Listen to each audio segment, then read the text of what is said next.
ನಮಸ್ತೆ ಚೇಳೂರು ನ್ಯೂಸ್ ಕನ್ನಡಕ್ಕೆ ಸ್ವಾಗತ.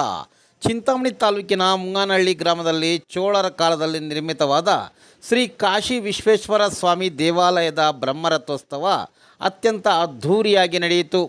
ಗ್ರಾಮದ ಪಂಚಾಂಗ ವಂಶಸ್ಥರು ಈ ದೇವಾಲಯವನ್ನು ನಿರ್ಮಿಸಿ ಅನಾಥ ಕಾಲದಿಂದಲೂ ಗ್ರಾಮದಲ್ಲಿ ದೇವಾಲಯದಲ್ಲಿ ಹೋಮ ಹವನಗಳು ನಡೆಸಿಕೊಂಡು ಬರುತ್ತಿದ್ದು, ಗುರುವಾರದಂದು ದೇವಾಲಯದ ಬ್ರಹ್ಮರಥೋತ್ಸವ ನಡೆಯಿತು. ಭಕ್ತಾದಿಗಳು ರಥವನ್ನು ಎಳೆಯುವಾಗ ಓಂ ನಮಃ ಶಿವಾಯ ಗೋವಿಂದ ನಾಮಸ್ಮರಣೆಯನ್ನು ಸ್ಮರಿಸಿ ಹರಕೆ ಹೊತ್ತ ಭಕ್ತಾದಿಗಳು ತೇರಿಗೆ ಬಾಳೆಹಣ್ಣು ದವನವನ್ನು ಸಮರ್ಪಿಸಿದರು. ಗ್ರಾಮದ ಕಿರಿದಾದ ರಸ್ತೆಗಳಲ್ಲಿ ರಥ ಸಂಚರಿಸಿದಾಗ ಭಕ್ತಾದಿಗಳು ಸ್ವಾಮಿಗೆ ಕಾಯಿ ಕರ್ಪೂರ ಊದುಕಡ್ಡಿ ಪೂಜೆಗೆ ನೀಡಿದರು. ರಥೋತ್ಸವ ಸಂಭ್ರಮದಲ್ಲಿ ಬಣ್ಣಗಳನ್ನು ಎರಚಿಕೊಂಡು ತಮಟೆ ಸದ್ದಿಗೆ ನೃತ್ಯ ಮಾಡಿದರು.